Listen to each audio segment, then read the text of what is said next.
Hello and welcome to this semester's first talk sponsored by the Center for Eurasian, Russian, and East European Studies. I'm Benjamin Loring, I'm the Associate Director for Series, and today we are going to hear a talk by Jennifer Wistrand titled Economic Migrants and Displaced People, Consequences of Voluntary and Involuntary Dislocation in Present-Day Azerbaijan. Dr. Wistrand received her PhD in anthropology from Washington University in St. Louis. She is currently a visiting research scholar at the Woodrow Wilson Center's Kennan Institute in Washington, D.C. Her research interests are Islam, migration, refugees and IDPs, education, and gender in the former Soviet Muslim-majority republics of the Caucasus and Central Asia. This talk, which draws upon 22 months of ethnographic fieldwork, will focus on the economic migrants and displaced people of present-day Azerbaijan. These people represent, according to some estimates, roughly 1 in 4 and 1 in 11 members of the population, respectively. Particular attention will be paid to the educational and economic consequences of being the child of an economic migrant or a displaced person. So, welcome, Dr. Wistrand. Well, thank you. I'd like to begin by thanking Dr. Loring and Dr. Stent very much for inviting me to speak with you today. It's really an honor to have an opportunity to speak to an audience that's focused on the Caucasus and Central Asia. By way of background, was already mentioned, the research upon which this presentation is based was conducted in Azerbaijan over the course of 22 months for my PhD in anthropology. And unfortunately, when I was preparing my presentation, I realized I've covered too much ground in the amount of time I've been asked to speak. So I'll move rather quickly through some of the slides, but if at any point you have a question, please feel free to stop me. So I'm going to begin by giving a very brief overview of migration during the Soviet period, because I think it's important to realize that a lot of the displaced peoples and current migration tracks were actually set in place during the Soviet period, and there's important continuities in the post-Soviet period. I'm going to break these roughly down into forced migration, incentivized migration, and monitored migration. So by forced migration, one example would be the non-ethnic Russian populations. So between the late 30s and early 50s, and specifically around the World War II period, Stalin forcibly relocated a number of the non-ethnic Russian populations, primarily in the North Caucasus and South Caucasus, or along the western border of the country. And upwards of 1.5 million people are said to have been forcibly relocated. Some of the groups that were moved are mentioned up there, the Chechens, the English. The reasons for this are varied, although in the case of populations such as the Volga Germans, there was a fear that they would be Nazi sympathizers during World War II. In the case of the Muscatian Turks, they're an ethnically Turkic-speaking Muslim-majority population located both at the time in southern Georgia as well as in Turkey. So when there was World War II between the certain powers, the Soviet Union was obviously concerned that Turkey there might be cross-border sympathy. Regardless of the reasons for which these populations were moved, it was forcible relocation. Many of them, for example, again, the Muscatian Turks, between 100,000 and 300,000 were put into cattle cars and moved towards Central Asia, Siberia, and the Far East. Following Stalin's death in '53, during the 50s and 60s, some of these populations were able to repatriate to their areas, such as the Chechens and the English. When the Soviet Union collapsed, others, such as the Volga Germans, a lot of the ethnic German populations moved westward. But some of them, such as the Muscatian Turks, actually are still displaced to this day. Another type of migration that took place during the Soviet period is what I call incentivized, and this primarily pertains to the ethnic Russian population. So this would be, as the Soviet Union was getting formed in the 1920s and 1930s, there was a move, several reasons for this. One, the Soviet government wanted to make sure that its more peripheral republics in the Caucasus and Central Asia, that there was maintenance of allegiance for the new Soviet state. So part of the intent was to send the ethnic Russian populations out to the peripheral capitals. At the same time, there was also a need for more trained bureaucrats, doctors, whatnot, and so some of those people were also sent out to the capitals as well. If you look at the numbers, the percentage of Russians might have been small, but by and large, they're located in the capital. And I call it incentivized because they were given the incentives or the inducements by the government that you'll have better housing accommodations, access to better consumer goods. You'll have a Russian language, Russian cultural milieu in which to interact with other people. But at the same time, incentivized is in quotes because by and large, these ethnic Russian populations couldn't choose. I mean, they were still very partly induced to move out to the peripheral republics. And again, they also constitute another displaced population because when the Soviet Union collapsed in '91, there were estimated to be around 25 million ethnic Russians who are living outside of Russia in one of these 14 republics. And over the years, only about 3 or 4 million have repatriated to Russia. Finally, this type of migration, what I call monitored migration, has the most relevance for the contemporary period. So during the Soviet period, you did have movement within the Soviet Union, often for economic or educational reasons. So educational is fairly intuitive. If you were a student that was doing well and you were attracted into a system of higher education, you might spend some time outside your native republic, Azerbaijan, Uzbekistan, wherever, at Moscow State University. Economic migration would pertain to, during the Soviet period, there was a lot of large-scale building projects, construction projects. So there was a need for temporary influxes of laborers, oftentimes coming from these peripheral republics, going to Central Asia, Far East Siberia again. But again, important to recognize with both of these is that they would have been temporary and they would have been by and large managed. So you would have been given paperwork for your temporary migration. I'm not going to speak about this 1932 legislation, if someone has a question later on. But the important result of this is that many of these networks, these migratory labor networks that were established during the Soviet period, often along ethnic lines. So for example, ethnic Azeri sellers going up to Moscow to sell their produce, or ethnic Uzbeks going to work in construction, those networks have been maintained in the post-Soviet period and actually increased. And so contrary to what a lot of academics or policy experts anticipated when the Soviet Union collapsed in '91, there was this idea that all these ex-Soviet citizens are going to flood Western Europe and North America. And there was quite a bit of migration. Ethnic Germans, again, Jewish populations, other targeted populations. But what they saw also was there was a lot of unskilled labor that decided not to migrate west and instead maintain these established networks within the Soviet system. So for this group, I obviously don't need to spend a lot of time situating where Azerbaijan is located, which is very nice to have an audience of people who are familiar with it. But just briefly, it's one of the South Caucasian republics. It's, you can see, bordered to the north by Georgia and Russia, to the south by Iran, to the east by the Caspian Sea, and to the west a little bit by Turkey and also by Armenia. And it achieved its independence October 18, 1991 from the Soviet Union. The capital is Baku, and the overall population of the country is estimated to be around 9 million, and the population of Baku about 2 to 2.5 million. So roughly a quarter of the population lives in and around the capital area. The national language is Azerbaijani, which is a Turkic language, although you still have segments of the population that speak Russian, and then you have some larger ethnic national groups, for example, the Lezgi in the north or the Talush in the south, that have their own language groups. And you have the main natural resource.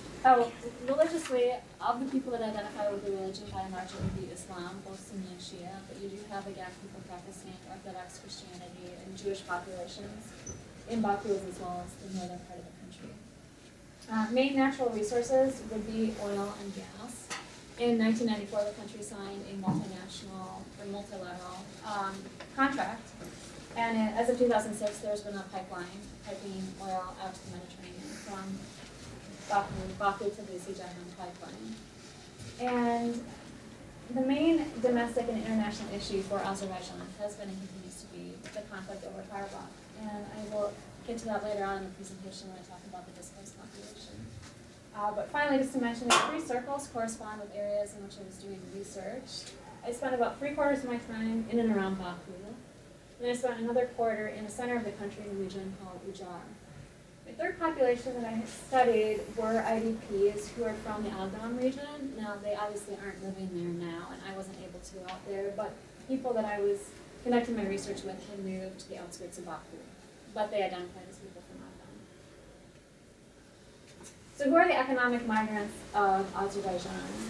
Estimates on the number of people, according to the World Bank, around 1.5 million, so that would be approximately 16% of the population. According to an anthropologist who did research in the country back in the early 2000s, and granted she was in a more rural area in the northwestern part of the country, estimated to be up to 24%. So whether it's between 16 and 24%, that's a significant percentage of the population that is at least seasonally, temporarily migrating outside of the country. And I know this is an interesting statistic that I recently found, that according to a study conducted by the Caucasus Research Resource Centers, 49% of the population indicated they would be interested in temporarily migrating. Now, I have not looked specifically at the study, so that might include people who are wanting to temporarily migrate for education or other reasons, but that's still a significant, again, percentage of the population. Countries to which Azerbaijanis are migrating by far and away would be Russia. You can see a list of the other ones mentioned there. And just the two quotes, as many as 2 million citizens, almost 25% of the population live and work in Russia. Again, that's back from a decade ago, but still emphasizing a significant number. And then down at the bottom, as many as 25% of the men under the age of 35 from the Polish region are currently working in Russia. As I mentioned earlier, this is an ethnic group that kind of straddles the border in the south between Azerbaijan and Iran. And so it's interesting because I find it odd actually that Iran is not mentioned as one of the areas to which Azerbaijanis do migrate for work, because there is some migration taking place. But it shows just the fact that you've got these entrenched networks that have already been laid, that people would be more likely to go the farther distance up to Russia than they would to be migrating nearby to Iran. Sectors in which Azerbaijanis are working, by far and away it would be the agricultural sector. A recent estimate of the number of people that are employed, which is by no means 100% of the population, but around 38%, 40% of the population works in some respect in agriculture. And that would be fruit, vegetables, and flowers. And now they're not necessarily selling, I'll get to that in a minute, but somewhere in the agricultural sector. But there's also a lot of work in service. This could be being a wholesale manager, working in a tea house, or some type of management, and construction projects as well. I think the important thing to note is, again, a World Bank statistic, and unfortunately this is, I don't know why they don't have one for 2010, but they show that only 2% of the population that's out migrating is tertiary educated, so beyond the post-secondary level. So really what you have is unskilled labor that's migrating outside of the country. And in terms of remittances, this is always a perennial difficulty for organizations to collect the amount of money that's coming back. You can see here these 4 different accounts. It's anywhere between 1.3 and $2 billion. Interestingly, you look at the third quote there, and it says that this only accounts for 4% of the share of Azerbaijan's GDP. And you'll see statistics like that routinely, that it'll be emphasized, oh, only 4 to 6% of Azerbaijan's GDP. In contrast to somewhere like Kyrgyzstan or Tajikistan, where it's estimated to be up to 40, 50%.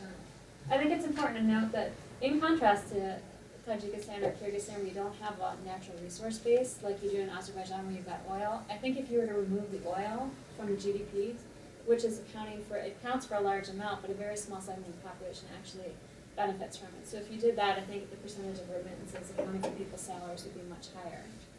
Also, again, with the problem of calculating remittances, is absent any obvious paper trail or electronic trail, you don't really know how much money is being brought back. And my experiences in Ujar, and talking to other people who have done migration research, for example, the family I was staying with, the father of the family returned from Russia about a week before I was leaving in November. And he had a bag with him. And a couple of days later, the mother of the family and I went into a store in the village, and she proceeded to take out a bunch of Russian rubles from her sweater, and they did a currency exchange there. And there are a lot of people that are doing that. So I think a significant amount of money is coming back through these untracked systems. So I, again, would estimate removing oil wealth and attempting to account for the amount that's not recorded. It's a much higher percentage of the region. So who are the economic migrants of Ujar, the region I specifically looked at? So this is a hand-painted placard that hangs in the village school where I was doing a lot of research, and it just gives you a sense of, it's a small area. It's 3 administratively joined villages, roughly a population of 75,000. It's agricultural.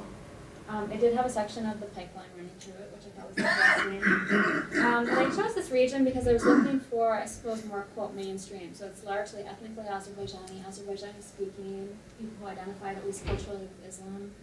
And as I mentioned before, a large percentage of the population derives a significant share of their income in some way from agriculture. This was clearly an agricultural area. So who would be a typical economic migrant from central part of Azerbaijan? By and large, he's male. He's between 25 and 45 years of age. Usually has dependents, meaning parents, a wife, and school-aged children. As mentioned earlier, is most likely working in the agricultural sector. Usually making yearly trips, although in some cases you'll have families where a brother will go 1 year and the other brother will go the next year, or fathers and sons will take turns. Trips usually anywhere between 2 and 8 months. And there are many stresses associated with these trips. So you've got the issue of permit, xenophobia, travel, communication. So by permits, when the Soviet Union collapsed in 1991, Russia maintained a visa-free regime with most of the ex-Soviet countries, which became the Commonwealth of Independent States. I think the Baltics and Turkmenistan were the only ones that were not included in this visa-free regime. So for many Azerbaijani migrants who wanted to go up and sell their produce in the markets in Russia, all they had to do was obtain a permit up there. And obviously, again, for this audience that I'm going to explain, in the late 90s and early 2000s, there was an increasing amount of xenophobia directed against, especially Caucasian republics, more so than the Central Asian ones, and I'm sure that stems from the problems that Russia had potentially in some of those other North Caucasian republics. And so as of April 1, 2007, the Russian government decided that people who were not Russian nationals, that did not have Russian citizenship, could no longer physically sell in the stalls in the markets, that you had to have citizenship. Now, you could still work as a porter, you could still be a wholesaler and bring your stuff up there, but you weren't physically allowed to be in the stalls. And this obviously had big consequences for a lot of the Caucasian and Central Asian populations that were making their money by selling produce up there.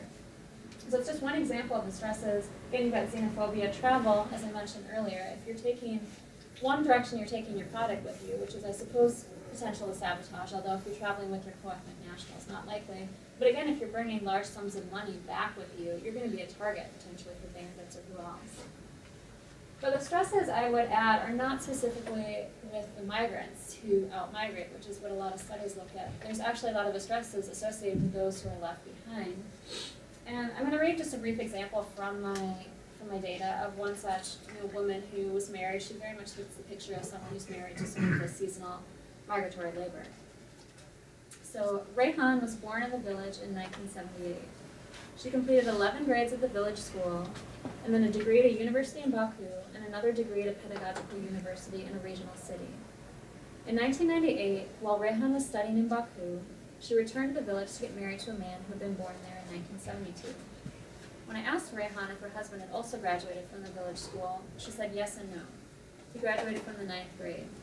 Rayhan's husband did not complete any post-secondary training or education. Following Rayhan's and her husband's marriage, they spent 1 year living together in her husband's family's compound in the village. Their first son was born in 1999. Shortly thereafter, Rayhan and her son went to stay with some of her family's relatives in Baku so she could resume working on her degree. Around the same time, Rayhan's husband began seeking seasonal agriculture-related work in Moscow's markets. After Rayhan completed her courses of study, she and her son returned to her husband's family's compound. Rayhan began teaching at the village school in 2004.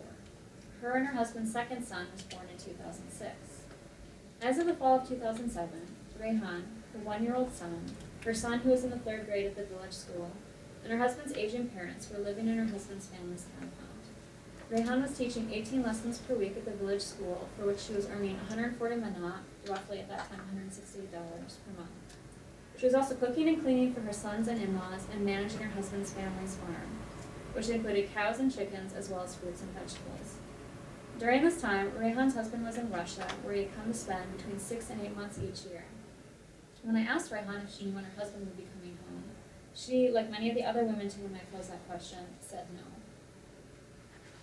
So there are quite a few, as you can imagine, based on that story, educational, among other things, first, educational consequences of being the child of an economic migrant. And what I observed, both in Ujara and when I went around to other regions, is you have, especially among your young female population, although it affects the male population as well, is you have a foregoing or a shortening of post-secondary training or education in favor of early marriage.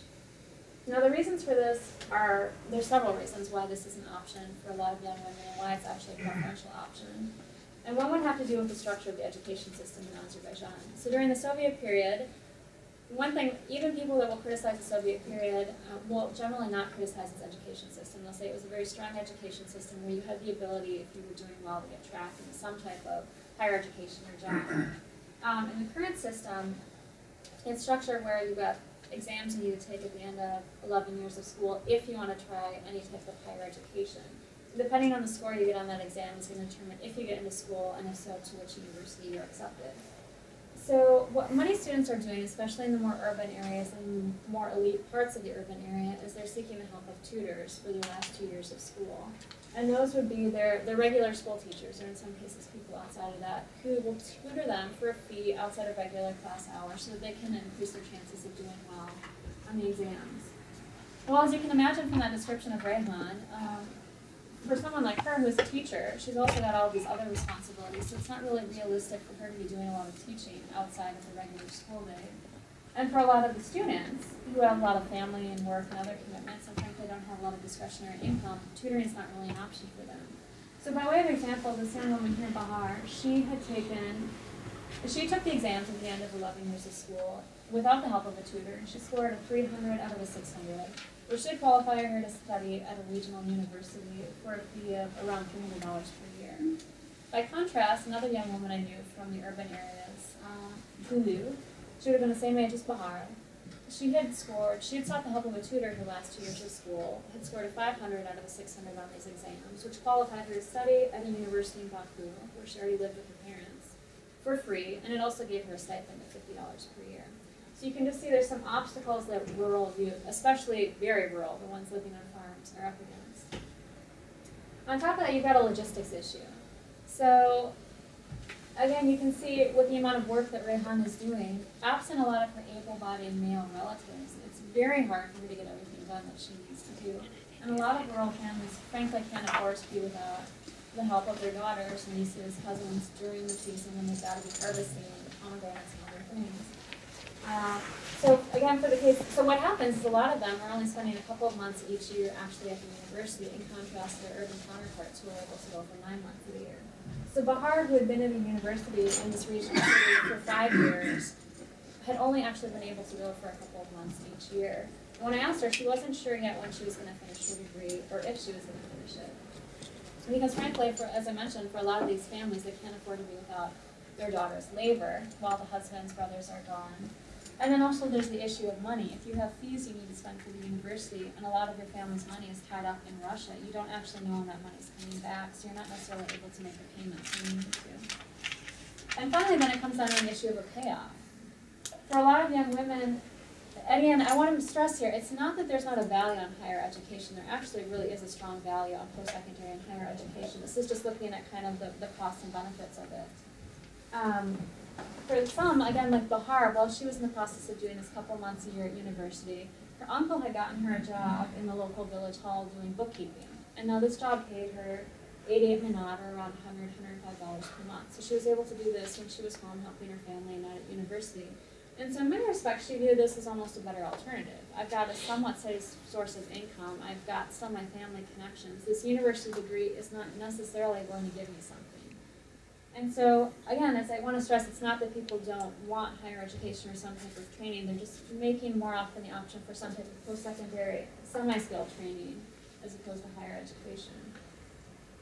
And there are some other reasons for this. There's actually some economic benefits if you are a young woman who gets married to someone who's going to do seasonal labor migration. And one of those are you gain a household. So still in lots of parts of rural Azerbaijan, when women get married, they move into their husband's household. And so you're dependent on your in-laws, they're dependent on you.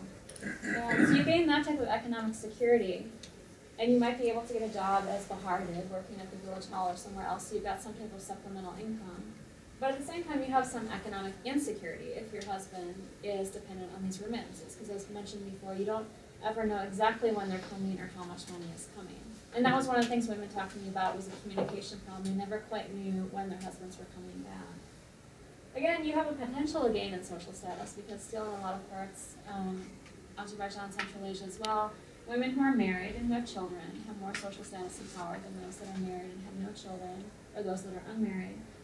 But again, if your husband is an economic migrant, and a lot of women would talk about this, you have the potential for some types of emotional instability or insecurity. The fear is, my husband, has he found a Russian girlfriend, or does he have a Russian family? And then also less talked about, except when I did some research at kind of polyclinics or health clinics, I think you have a fear too, there's a fair number of diseases that can be brought back, STDs increasing in communities. So there are benefits, but overall in terms of education, I would say that the rural population, especially the females, have been disadvantaged by that labor migration. So I'm going to switch and talk about another population of displaced people, this time involuntarily displaced people in Azerbaijan. And so just an overview of the refugee and IDP situation in the country. According to the first statistic from UNHCR, roughly every 8th person in Azerbaijan is either a refugee or an IDP. If you look at the second one from one of our local experts, Thomas DeWall, who's citing an Azerbaijani historian, he says the numbers are closer to 1 in 11. So, to my mind, whether it's 1 in 8 or 1 in 11, that's a staggering percentage of your population that's involuntarily displaced, especially when you couple that with the voluntary migration that's taking place yearly. So the overwhelming majority of the displaced people are IDPs, internally displaced people from the conflict over Karabakh. So that includes the autonomous region as well as parts of seven surrounding regions. And I italicized Aldam because that's the one people that I had most contact with. Statistics that I found on IDPs are fairly consistent, anywhere between 500,000 and 650,000. But you also have refugees from the conflict, and those would by and large be Azerbaijanis who were living in Armenia when the conflict started and who were forced back into Azerbaijan, and vice versa, you have Armenians who were forced out of Azerbaijan into Armenia. And then as I mentioned earlier, you've got some other displaced populations. You have Meskhetian Turks. When the Soviet Union was collapsing, or back in '89, they had been forcibly resettled to Uzbekistan, and then they experienced problems there, and the Soviet government moved a lot of them to Azerbaijan, and they still are. You have Chechens, Afghans, Iranians, and you still have some people that are, quote, stateless people, and that dates back to the Soviet period and when their passport status wasn't determined. But overall, the overwhelming majority are displaced people from the war. So I don't want to spend a lot of time explaining the war. Most of you are probably familiar with it, but just by way of background, it roughly takes place between 1988 and 1994, and it was over this tract of land, Karabakh, which was a semi-autonomous region within Azerbaijan during the Soviet period. And in the late 80s, it agitated to separate from the country, which obviously upset Azerbaijan. And the Soviets attempted to maintain the situation, but when the Union fell apart in '91, it very quickly escalated into a war between the two countries. And you can see how devastating it was. Between 17,000 and 25,000 were killed, around 50,000 wounded, and more than 1 million in total were displaced from this. Now, the war was officially ended in May of 1994 with an internationally brokered ceasefire. But for all intents and purposes, it's not been resolved, especially from the perspective of Azerbaijan, because Armenia still occupies Karabakh and these surrounding regions. Now, statistics which are often presented in the Western media are 14%. I know the Azerbaijani government claims it's closer to 20%, but regardless, it's still an occupation of a significant portion of the land. And it's a significant problem because, in contrast, while it's 20 years on and the IDP situation you can say has somewhat improved for many of them, it's become an institutionalized status. I mean, the IDP number is actually growing because IDP is a status that the children of IDPs inherit as well. So in contrast to the numbers going down, the actual flat numbers are increasing. So who are the IDPs? Again, I'm going to read 2 examples from my research, just to give you an example of 2 families that experienced being forcibly removed from Agam. So the first is Naila. She was an IDP school director. So Naila was born in Agam in the late 1960s. Upon graduating from secondary school, she attended a pedagogical university in a regional city. She then returned to Agam to teach in a local school, which she assumed she would do for the rest of her life. Naila, her parents, her older sister, and her 2 younger brothers lived in a large house in Agam. According to Naila, it was bigger than the IDP school. When Armenian forces attacked the region in 1993, however, Naila's family was forced to flee. They did not take anything with them because they assumed the fighting would end and they would return shortly thereafter. One of Naila's brothers became separated from the family during the journey to Baku, but was eventually reunited with them. When Naila's family arrived in Baku, they first stayed with one of Naila's mother's 6 sisters. They then moved into Naila's mother's sister's home, where Naila, her parents, and her 3 siblings shared one room. Eventually, the family moved into its own 2-room house in the neighborhood in which the IDP school is located. Naila's father, who has a degree from a university in Baku and had a good job in Agam, has never been able to find work in Baku. Naila, her mother, her sister, and one of her 2 brothers have over the years held different jobs, which have enabled them to support the family and slowly furnish the 2-room house. Naila's other brother, his wife, and their baby do not live with Naila's family. They live nearby, though, and they spend much of their time with them because neither of them has a job, rendering them financially dependent on extended family members. The second example comes from the IDP school's assistant director, Perry.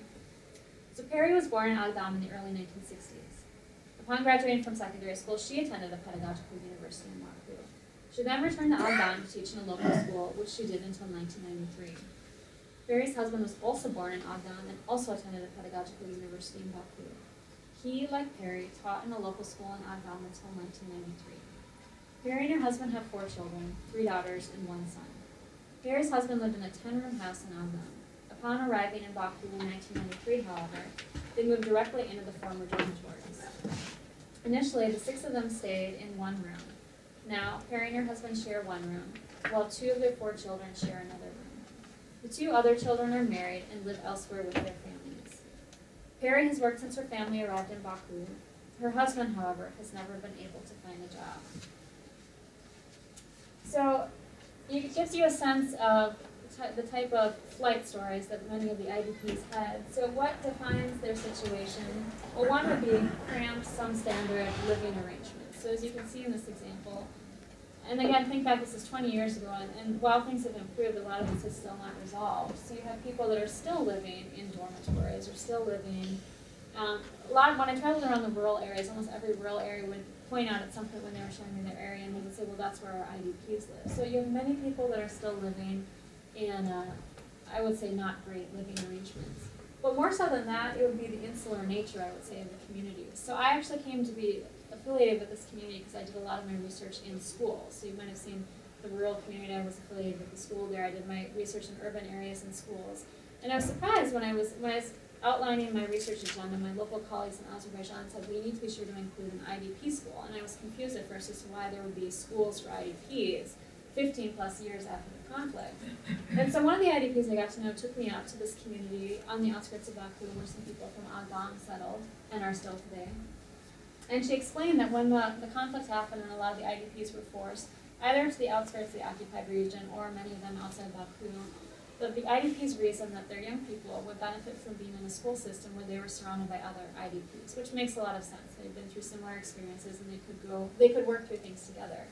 So a lot of government buildings offered space for IDP schools to be set up. So in this case, this IDP school for students from Agdan is several floors. It's a vocational technical institute that they offer to these IDPs so that they can have a school system.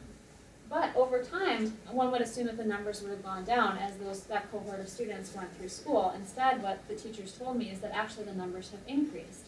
Because people stay in, now some people do move out of the community, they move into Baku, they move elsewhere, but you have a significant number that are still staying in the community, and as they have children, and eventually over time as their children have children, it looks like they're going to stay in this insulated school community. So I would add, not just these cramped living arrangements, you're all living potentially together in these dormitories or in this small area, but you're all attending school together. Added to that, you've got a very constrained economic environment and limited incomes. So again, where this area is, there's not a lot of work for people to do, and you could tell from these 2 stories, people who had jobs when they were in Agdan and other areas have not been able to find work since moving in Baku. And by way of example, you can see here the the IDP school director, when I asked her salary, she said she was making about $160 or roughly $192 per month. Now that's not just for herself, that's supporting her immediate, extended, other fictive kin as well. So that salary is going a long way. And you compare that just to an average Azerbaijani salary, let alone an average Baku salary, and you can see there's quite a big difference there. And on top of that issue, I would say there's also a lot of underdress and mental health issues. And some of the women would talk about that, because I noticed actually there were more women employed than men. That their husbands or uncles or whatnot, you've got some depression issues and other things. Obviously, over the years, if you've been living in not necessarily good arrangements and not able to find work, that's going to compound after time. So in terms of the consequences this has, again, I think it's got unfortunate educational consequences for young IDPs. So this quote, among refugees' social problems, the most essential are unemployment and education. 260,000 adult persons who would be able to work have no job. Most school-age refugees do not go to school, and about 20% of them are illiterate. Now, this quote goes back more than a decade, 2002, and I think things have dramatically improved since then.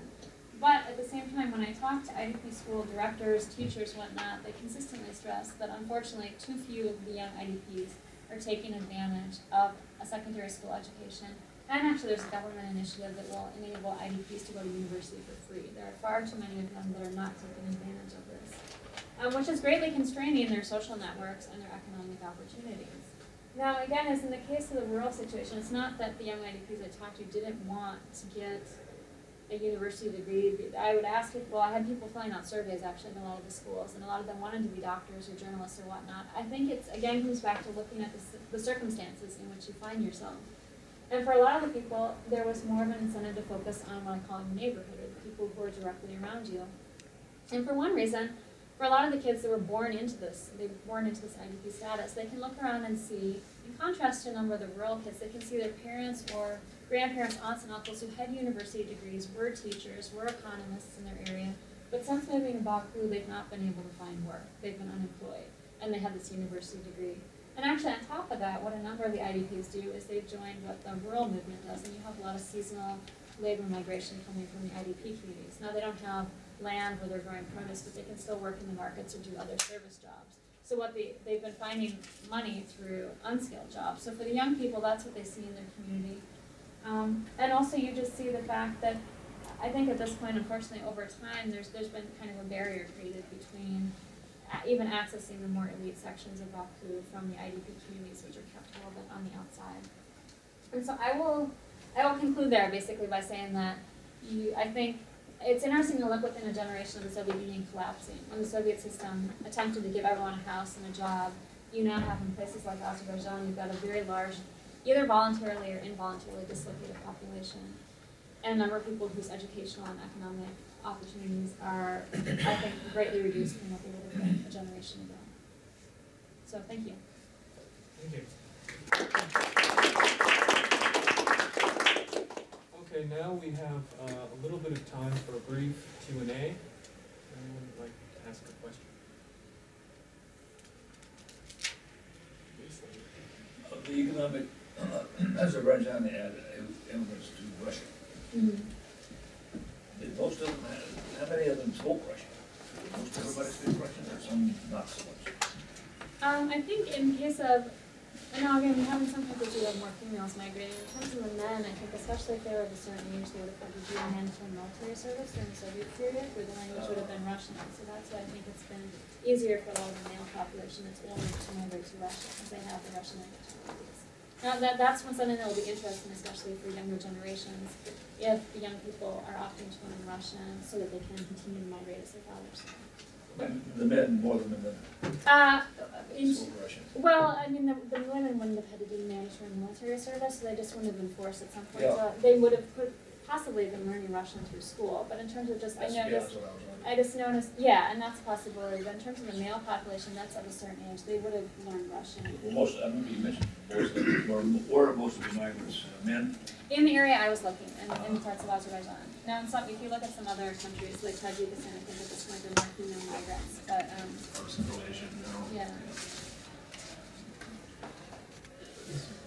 Thank you very much for introducing us. My name is Dr. Ismail, I'm from the Embassy of Azerbaijan. I would like to start by thanking Jennifer for initiative to take our time and devote our time to deal with the issue of Azerbaijani migration, Azerbaijan, and most importantly the issue of IDPs. On current migration, we have some conflicting figures on the people leaving country coming back, but the main point is they are made circular migration, people going and coming back, and this is something stemming from the culture of Azerbaijan, that they are really combined to the villages, districts, and their families, they're going to back. And another point to take into account that, to understand that you spent your time in Azerbaijan between 2006 and 2008, something on this period. Just the figure, in 2003, the poverty level in Azerbaijan was around 49%, and then the figures that was announced last week for 2012, it's now poverty level is around 7-8%. I mean, the economic situation of the population is increasing and inaugurating and improving, and this is allows the people to stay home and to have job opportunities in Azerbaijan. The second issue that is most acute problem in Azerbaijan is IDPs, and we are rightly pointed out that the figure of the IDPs in Azerbaijan, these people also have the same culture, they stay home and with hope to return back home. The level of the immigration from those people, it's not really important. Taking into account that they could leave the country because they have the freedom to leave country to seek the happiness in other countries, but they prefer to stay in Azerbaijan with hope to return back one day to their homeland. the government spares no efforts to improve their life conditions, because we have a state program on this respect. We have a special social development fund with IDPs. And, just one figure to give you. In just 2012, the government spent 380 million USD to improve the living condition of these people, and the same amount of money will be devoted to this purpose. You can correct me. I don't know in other countries taking care for so long for so many people on its own. But also another main important point is that all these measures are temporary for Azerbaijan government. Still for us the last solution for them to return back as soon as possible. I can probably you have these figures, but I can also provide the figure in terms of what the government is doing in this state.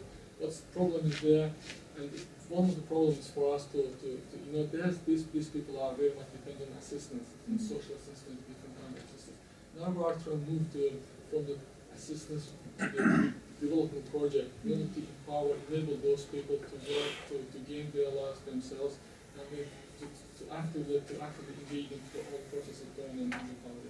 And then you also rightly point out the whole psychological problem that they're living through. And for us, once this conflict is settled, once the occupations ends, and once people are back, they will find peace, and then we'll be able to get their lost solution to their problems. Thank you very much for your research. I hope you have any. No, and I thank you. I very much appreciate your comments. And just as a response, I do want to stress and agree that the government is doing quite a bit in terms of monetary. I mean, IDP schools have been built. A lot of money has been poured in. And that's actually, I opted not to talk about this idea of going home, which is prevalent in the IDP communities. I mean, that's what holds a lot of people there. I think the only problem is then when you've got, and so a lot has been done, money has been poured in, schools have been built, but you still have this idea that people are in these insular situations, and as you rightly point out, they're not able to become self-sufficient. They're still dependent on all this help, and that I think just, especially if you're a child born into that, it's a bit different if you were the parent that would have had a different life back in Azerbaijan or somewhere else, but when you're the child and that's the only environment you've ever known, I think that's going to be very difficult at some point if they're moving elsewhere to be able to become self-dependent or independent.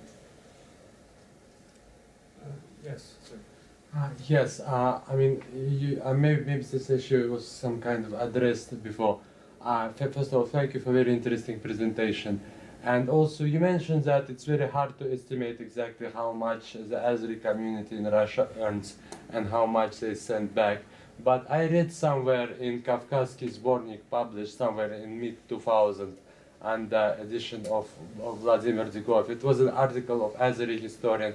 Probably it was Arif Yunusov. He claimed that amount which these migrants and seasonal workers earn in Russia, it's actually much higher than total amount which Azeri makes from oil that is sent as sold in Western Europe. What do you think about this? Yeah, and yeah, you might have. Have you read this article? No, I've not read that article, but that's what I was trying to point out with the GDP figures. When consistently, it's especially when people are trying to compare the circular migration that occurs in the Caucasus as well as Central Asia, and it's routinely pointed out that it's not as big an issue in Azerbaijan because in Tajikistan, for example, it's upwards of 50%. But I think the difference you've got to account for is that you've got this oil money in Azerbaijan, which is going to distort your GDP figure.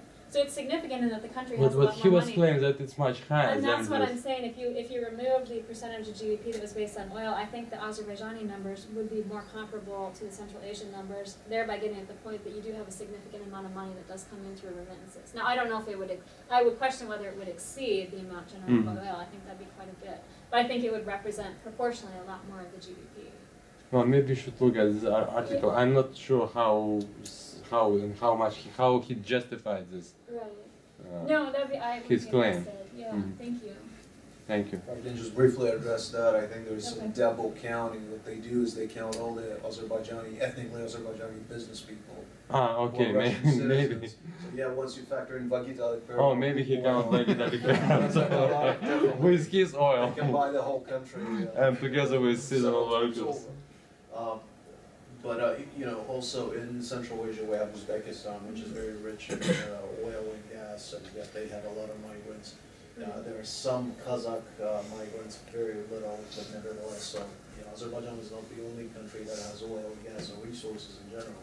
Every country has to specialize in something. Azerbaijan specializes in oil and gas, considering that, well, actually mostly oil, but now, considering that cotton, fruits, vegetables, so on have all been decimated after the decline of the Soviet Union.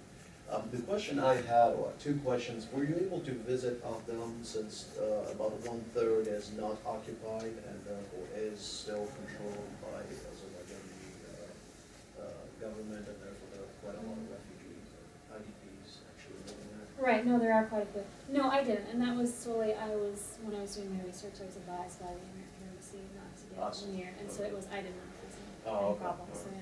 And then another one is, a lot of the data, and you've pointed it out several times, is from 2002, 2003, and so on. I'm just thinking 10 years, profound changes, economically speaking, something that the council has also addressed.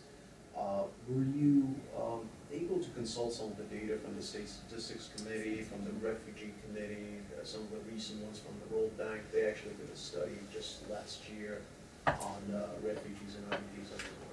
It's available online. Yeah, and right, no, thank you. Yes, I do actually remember the World Bank or the EC report on those. I do have the most recent ones they have, 2010, 2011. So where possible, that's the data I included.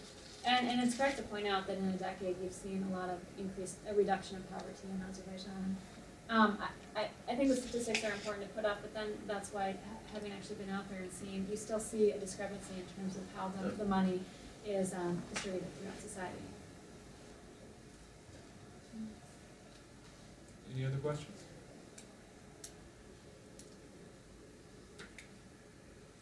Okay. I've just got one quick question from an anthropological point of view. Did you do anything like a household survey of migrants, where you figured out how? I mean, you spoke about a woman, a man coming back with a bag and a woman pulling out rubles. Did you ever sort of figure out where her money was coming from, or do a budget? I did do a survey that was distributed to young people through, so I had 5 schools that were case studies, 3 in the urban, 1 in the rural community, and 1 in an IDP community. And it was more directed at young people, and that's why they covered everything from social, political, religious. And there were economic questions, and in the economic, I was trying to figure out from where families got their money, where they kept their money, did they keep it in the bank or in the house or whatnot. I didn't have one specifically developed for people engaged in migration, and that's if I were to go back and do additional research, I'd do an actual household survey specifically on that. No, it's just, it's an interesting disparity that you brought up between the official statistics and the others, and it is a problem where I've worked in Kyrgyzstan where no one has really a clue how much money was actually going back and forth. I actually have another question, similar type. Could you describe how people received you? I mean, were you curious? What is an American doing in Pujar, studying all this? Late evening conversation over chai did you guys have there? Just to get a feel. No, I found people to be very friendly. I mean, in all the areas I went to, I was always introduced through a local contact. So I didn't just appear one day in the area. And I was familiar with, I guess, kind of Turkic cultures. I'd been a Peace Corps volunteer over a decade ago in Turkmenistan, so I'd lived there, and so I was familiar with a lot of the customs and whatnot. And I found people to be very nice. I really did not have any. I mean, government people might have been perplexed. What was I doing? I got called into the village hall and asked to fill out some paperwork. But in terms of just families, no, I didn't have any problems. And I've had a long-standing interest in agriculture. My family has a farm in northern Iowa, so I was able to relate in that respect in terms of agricultural. It's freezing these days. Yes, it's so yeah, I mean, I think that might have been it as well. No, I mean, here in northern Iowa, it's freezing. Oh yes, Minnesota and Iowa are very cold. Okay, last question. I have just a quick note, maybe not even a question. When you talked about about Stalin deportation, one of the ethnic groups that was also, I don't remember if you pointed out on your PowerPoint, one of the ethnic groups that was also deported were Azeris. They were deported from Armenia because Stalin expected that some Armenians will come from the west after the great patriotic war, after the end of World War II, and some of them actually were resettled in Azerbaijan. to. No, I appreciate, yes, no, I definitely, that was just a list of some of the groups to show who was deported, but you're absolutely correct that there were ethnic Azeris. But I mean, sometimes Azerbaijan claims that it was also a genocide, which is very, very questionable today. But they were also deported from Armenia, especially from Yerevan, Okay. after the end of World War, after the end of Second World War. Okay, well, thank you, Dr. Wistrand. No, thank you.